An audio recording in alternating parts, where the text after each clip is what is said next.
Everyone, तो आज हम आ चुके हैं हमारी दूसरी वीडियो के साथ, जो कि है इंग्लिश की figure of speech. I know ये थोड़ा सा बोरिंग है, लेकिन बोर्ड पर्पस के हिसाब से बहुत ज़्यादा इंपॉर्टेंट है। इसमें से एमसीक्यू में वन वर्ड में क्वेश्चंस आते हैं, और तो मैं आपको ऐसे पढ़ाने की कोशिश करूँगी कि आपको एक बार पढ़ते से ही याद हो जाए। और मैं इसका वीडियो थोड़ा छोटा रखने की कोशिश करूँगी, कि हम हमेशा एंड टाइम पे ऐसा ही वीडियो ढूंढते हैं जो हमारा सब कुछ कवर कर दे कम से कम टाइम में, क्योंकि हम लोग भी ऐसे ही करते थे हमारे बोर्ड्स के टाइम पे। चलो, फिगर ऑफ स्पीच होता क्या है, इसका मतलब ये है, इसका फंडा ये है कि जो हम वर्ड है उसकी ओरिजिनल मीनिंग ना यूज़ करते हुए उसकी इमेजिनेटिव मीनिंग्स यूज़ करते हैं। फिर से समझाऊँ, हम जो वर्ड है उसका हम ओरिजिनल मीनिंग यूज़ नहीं करते, जो हम उसका इमेजिनेटिव मीनिंग बनाते हैं वो यूज़ करते हैं। इसे बेसिकली पोएट्स यूज़ करते हैं ताकि उनकी जो पोएम है वो ब्यूटीफुली रिप्रेजेंट हो। ठीक है, पहला है हमारा सिमिली। सिमिली क्या होता है, कंपैरिजन करना दो चीज़ों के बीच में वर्ड यूज करके, लाइक और एज। बेसिकली इसका फंडा ये है कि जहाँ पे भी लाइक और एज यूज हो जाए वो सिमिली है। कंपैरिजन हो रहा है, लाइक और एज यूज हो रहा है, सिमिली है। ठीक है, हम एग्जांपल देखते हैं। My brother and I fight like cats and dogs all the time. मैं और मेरा भाई कुत्ते बिल्ली की तरह लड़ते हैं। इसमें कंपैरिजन हो रहा है मेरे भाई का और मेरा। हम लोग ऐसे नहीं लड़ते, ठीक है। ये सेंटेंस ये है ना कि एक भाई बहन है, वो भाई बहन और कुत्ते बिल्ली, इनमें कंपैरिजन हो रहा है, लेकिन लाइक यूज हुआ है ना बीच में, तो ये simile. It was as big as elephant. तो जहाँ पे भी लाइक और एज यूज होता है वो सिमिली है। ठीक है, दूसरा है मेटाफर। अभी इसका थोड़ा सा उल्टा है। इसमें क्या होता है कि जो कंपैरिजन तो होगा, कंपैरिजन होगा, लेकिन लाइक और एज यूज करे बिना। एग्जाम्पल देखो, my mother has a heart of gold और my mom has a heart of gold. इसमें हार्ट का और गोल्ड का कंपैरिजन हुआ है, लेकिन लाइक और एज का यूज़ नहीं हुआ है, इसलिए मेटाफर है। My students are angels. Angel और स्टूडेंट का कंपैरिजन है, बट लाइक और एज यूज़ नहीं है, इसलिए मेटाफर है। तीसरा है हमारा पर्सोनिफिकेशन। पर्सोनिफिकेशन में क्या होता है, जो नॉन लिविंग थिंग्स होती है, जो नॉन ह्यूमन थिंग्स होती है, उसको ह्यूमन क्वालिटी देना। बेसिकली ये ऐसे प्रैक्टिकली तो पॉसिबल नहीं है ना, ये पोइट्स यूज़ करते हैं अपनी पोयम में। ठीक है, बेसिक जो नॉन ह्यूमन थिंग्स है, जो नॉन लिविंग थिंग्स है, उसे हम ह्यूमैनेटिक इफेक्ट देते हैं। एग्जाम्पल देखो, the ocean drowned and swallowed the ship. अभी पॉसिबल नहीं है, मतलब ऐसे तो बाढ़ वगैरह आएगी तो वो तो पॉसिबल ऐसे है। ठीक है, जोक सपाट, ध्यान देते हैं पढ़ाई पे। तो रॉड कौन करता है, टाइगर, लायन। और स्वॉलोड कौन करता है, इंसान या जानवर। स्वॉलोड मतलब निगलना और रॉड मतलब दहाड़ना। तो ये ओशन तो दहाड़ नहीं सकता ना निगल सकता है, तो ये नॉन लिविंग सेंटेंस है जिसमें हमने थोड़ा सा ह्यूमैनेटिक इफेक्ट दिया है, थोड़ा सा लिविंग क्वालिटीज दी है इसे।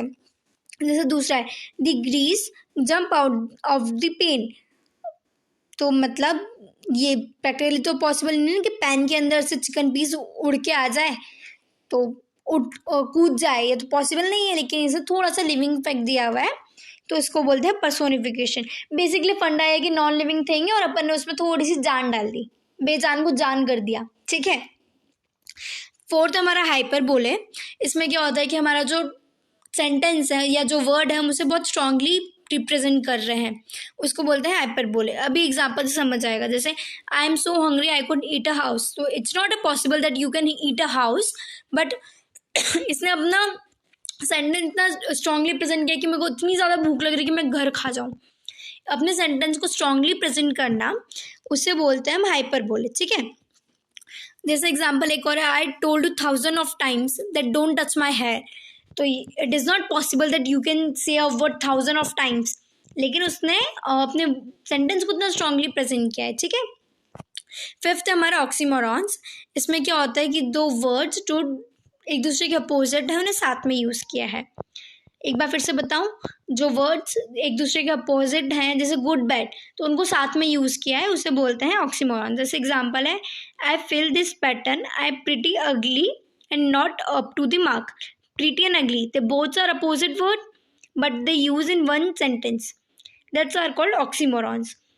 दोनों अलग अलग वर्ड्स हैं, दोनों एक दूसरे के अपोजिट्स हैं, लेकिन सेम सेंटेंस में यूज़ हुए हैं, साथ में यूज़ हुए हैं, उसे बोलते हैं ऑक्सीमोरॉन्स। जैसे एक एग्जांपल और है, they ask us to submit the original copy. Original and copy, they both are opposite but use in a same sentence. ठीक है, सिक्स हमारा अलिट्रेशन। अलिट्रेशन क्या होता है, जो हमारी कॉन्सोनेंट है और वॉवेल्स हैं सेम लेटर यूज़ हो, एक सेंटेंस में वही लेटर बार बार यूज़ हो, उसे बोलते हैं हम अलिट्रेशन। जैसे smile and smile and smile, इसमें S S S S use हो रहा है बार बार, तीनों वर्ड्स में एस एस एस एस है, तो ये हो गया अलिट्रेशन। जैसे go and gather the green leaves on the grass, तो जी जी जी जी 4 बार जी यूज़ हुआ है, तो अलिट्रेशन हो गया। फंडा ये है कि आपको एक सेंटेंस में एक ही लेटर बार बार दिखे, तो वो हो गया आपका अलिट्रेशन। 7th है अपना एजोनेंस। एजोनेंस में क्या होता है कि सेम लेटर और वॉवेल साउंड जो है वो रिपीटेशन में हो, मतलब बेसिकली फंडा ये कि वॉवेल साउंड रिपीटेशन में हो। जैसे नो पेन नो गेन, तो आई एन ये रिपीट हो रहा है, साउंड रिपीट हो रहा है, तो ये एजोनेंस है। जैसे एज ओल्ड एज रिपीट हो रहा है, ये ए ई आई ओ यू हमारे वॉवल्स होते हैं, तो आई ए ये रिपीट हो रहा है, तो ये हमारा हो गया एजोनेंस। ठीक है। 8th हमारा अपोस्ट्रॉफी। अब ये एक साइन भी होता है ना, तो आप ऐसे उससे भी आ सकते हो। तो पोस्ट्रॉफी क्या होता है? पोस्ट्रॉफी, इसमें हम नॉन लिविंग थिंग से बात करते हैं, जो कि हम नॉर्मली करते हैं, मतलब बहुत सारे लोग ऐसे होते हैं जो नॉन लिविंग थिंग से बात करते हैं, उसे बोलते हैं पोस्ट्रॉफी। इसका एग्जाम्पल देख लो, अगर आपको आपकी मम्मी ने एक प्लेट में गुलाब जामुन दे दिए, तो आप बोलते हो ना गुलाब जामुन इतना टेस्टी क्यों है तू, तो बेसिकली वही है ये। तो इसका एग्जाम्पल है पोस्ट्रॉफी का, gulab jamun, why you are so delicious. और dress you are so attractive, अगर आप कोई ड्रेस बहुत पसंद आई है मॉल में, तो आप बोलते हो ना यार ये ड्रेस कितनी अट्रैक्टिव है, तुम कितनी अट्रैक्टिव हो, तो बेसिकली ये होता है हमारा एपोस्ट्रॉफी। अब 9th हमारा एनोमोटोपिया। ठीक है, इसका मतलब होता है बेसिकली साउंड, किसी भी चीज़, कोई ऐसा वर्ड जो कि किसी साउंड को रिप्रेजेंट कर रहा है और वो सेंटेंस में यूज हुआ है, वो होता है एनोमेटोपिया। जैसे कि द बी बज इन माई ईयर्स, बज यानी ये साउंड होता है, बज करना एक साउंड होता है, जैसे मैं मक्खी बन गई ठीक है, तो बी ने मेरे कान में बज किया, तो बज एक साउंड हुआ, और साउंड हमने सेंटेंस में यूज़ किया, जो वर्ड साउंड को रिप्रेजेंट कर रहा है वो हमने सेंटेंस में यूज़ किया, वो हो गया हमारा onomatopoeia. Say the cat meowed for some milk, जैसे कैट म्याऊ म्याऊ कर रही है दूध के लिए, तो म्याउड ये वर्ड है जो कि साउंड को रिप्रेजेंट कर रहा है, लेकिन हमने सेंटेंस में यूज़ कर लिया।